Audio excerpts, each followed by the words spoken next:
माता की बोलो भारत ಪರಿಶ್ರಮದಿಂದ ನವಭಾರತ ನಿರ್ಮಾಣಕ್ಕೆ ಬದ್ಧನಾಗಿರುತ್ತೇನೆ. ಆತ್ಮನಿರ್ಭರ ಭಾರತವೇ ಶಕ್ತಿಶಾಲಿ ಇದು. मैडम जी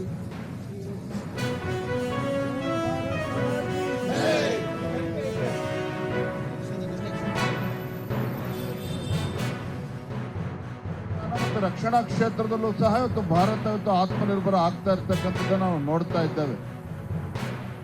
ಭಾರತವು ಕೂಡ ಆತ್ಮನಿರ್ಭರ ಆಗಬೇಕು, ಮತ್ತೆ ಜಾಗತಿಕ ಮಟ್ಟದಲ್ಲೂ ಸಹ ಭಾರತದಲ್ಲಿ ಉತ್ಪನ್ನ ಆಗಿರ್ತಕ್ಕಂಥ ವಸ್ತುಗಳು ಜಗತ್ತಿನಲ್ಲಿ ಇವತ್ತು ಮಾರಾಟ ಆಗಬೇಕು. ಒಂದು ಸ್ವದೇಶಿ ಕಲ್ಪನೆ ಒಂದು ಕಡೆ ಆದರೆ ಸ್ವದೇಶಿ ಕಲ್ಪನೆ ಮುಖೇನ ಭಾರತ ಆತ್ಮನಿರ್ಭರ ಆಗಬೇಕು ಅನ್ನುವ ಇಚ್ಛಾಶಕ್ತಿಯನ್ನ, ಒಂದು ಇಚ್ಛೆಯನ್ನು ಪ್ರಧಾನಮಂತ್ರಿಗಳು ವ್ಯಕ್ತಪಡಿಸಿರುವಂತದ್ದು. ಇವತ್ತೊಂದು ಬಲಿಷ್ಠ ಭಾರತ ನಿರ್ಮಾಣ ಆಗಬೇಕು ಅಂತ ಹೇಳಿದ್ರೆ ನಾವು ನೋಡ್ತಾ ಇದ್ದೇವೆ ಯಾವ ರೀತಿ ಇವತ್ತು ಜಾಗತಿಕ ಮಟ್ಟದಲ್ಲಿ ಭಾರತಕ್ಕೂ ಕೂಡ ಸವಾಲನ್ನು ಹಾಕುವಂತ ತಂತ್ರ ಕುತಂತ್ರಗಳು ನಡೀತಾ ಇರ್ತಕ್ಕಂಥದ್ದು. 150-160 ಕೋಟಿ ಖರ್ಚು ಮಾಡಿ ಈಗ ಕಾಂತರಾಜ್ ಆಯೋಗವನ್ನ ಕೊಟ್ಟಿರ್ತಕ್ಕಂಥ ವರದಿಯನ್ನ ಕಸದ ಬುಟ್ಟಿಗೆ ಹಾಕಿದ್ದಾಯಿತು.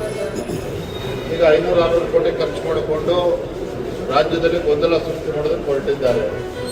ನಾಗಮೋಹನ್ ದಾಸ್ ವಿಚಾರದಲ್ಲೂ ಅಷ್ಟೇನೆ. ಮತ್ತು ಹಿಂದೆ ಕಾಂಗ್ರೆಸ್ ಸರ್ಕಾರ ಅಧಿಕಾರಕ್ಕೆ ಬರಬೇಕು ಅಂತೇಳಿ ನಮ್ಮ ಭಾರತೀಯ ಜನತಾ ಪಾರ್ಟಿ ಇಂದಿನ ಸರ್ಕಾರದ ಬಗ್ಗೆ ಅಪಪ್ರಚಾರ ಮಾಡಿ ಅಧಿಕಾರಕ್ಕೂ ಕೂಡ ಬಂದಾಗಿದೆ. ಇನ್ನೂ ಕೂಡ ಅದೇ ಹಳೆ ಕತೆ ಹೇಳೋದನ್ನು ಬಿಟ್ಟು ರಾಜ್ಯದ ಅಭಿವೃದ್ಧಿಯ ಬಗ್ಗೆ ಸರ್ಕಾರ ತಲೆ ಕೆಡಿಸ್ಕೋಬೇಕಾಗ್ತದೆ. ಬೆಂಗಳೂರು ಮಹಾನಗರದ ಬಗ್ಗೆನೇ ಮಾತನಾಡೋದಾದ್ರೆ ಅದೆಷ್ಟು ಬಾರಿ ಅಧಿಕಾರಿಗಳು ಹೋಗಿ ಎಷ್ಟು ಗುಂಡಿಗಳಿದ್ದಾವೆ ಅಂತೇಳಿ ಲೆಕ್ಕ ಹಾಕೊಂಡು ಬಂದಿರೋ ಗೊತ್ತಿಲ್ಲ. ಆದರೆ ಗುಂಡಿಗಳಿಗೆ ಇವತ್ತು ಕೂಡ ಬೆಂಗಳೂರು ಮಹಾನಗರದಲ್ಲಾಗಲಿ ರಾಜ್ಯದ ಯಾವುದೇ ಜಿಲ್ಲೆಗಳಲ್ಲಿ ರಸ್ತೆಗಳಲ್ಲಿರುವಂತಹ ಗುಂಡಿಗಳಿಗೆ ಮುಕ್ತಿ ಕೊಡುವಂತಹ ಕೆಲಸ ರಾಜ್ಯ ಸರ್ಕಾರ ಮಾಡೋದಕ್ಕೆ ಸಾಧ್ಯ ಆಗಿಲ್ಲ. ಹಲವಾರು ಬಾರಿ ಡೆಡ್ಲೈನ್ಗಳನ್ನ ಕೊಟ್ಟರೂ ಸಹ ಇವತ್ತಿಗೂ ಸಹ ಗುಂಡಿಯನ್ನು ಮುಚ್ಚೋದಕ್ಕೆ ಈ ಸರ್ಕಾರದ ಕಡೆಯಿಂದ ಸಾಧ್ಯ ಆಗಿಲ್ಲ. माननीय प्रधानमंत्री जी के आह्वान पे आत्मनिर्भर भारत और स्वदेशी हर घर स्वदेशी यह अभियान भारतीय जनता पार्टी बहुत व्यापक स्तर पे प्रारंभ करने जा रही है और सभी देशवासियों को इससे जोड़ने जा रही है.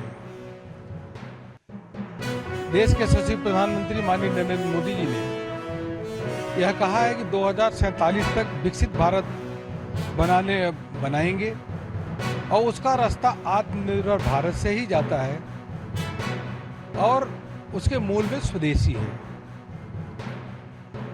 उन्होंने 140 करोड़ देशवासियों से यह प्रार्थना की है.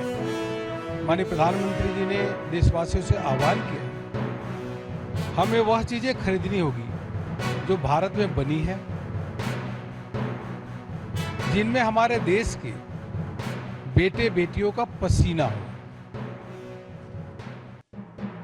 हर दुकान पे बोर्ड होना चाहिए गर्व से कहो यह स्वदेशी है.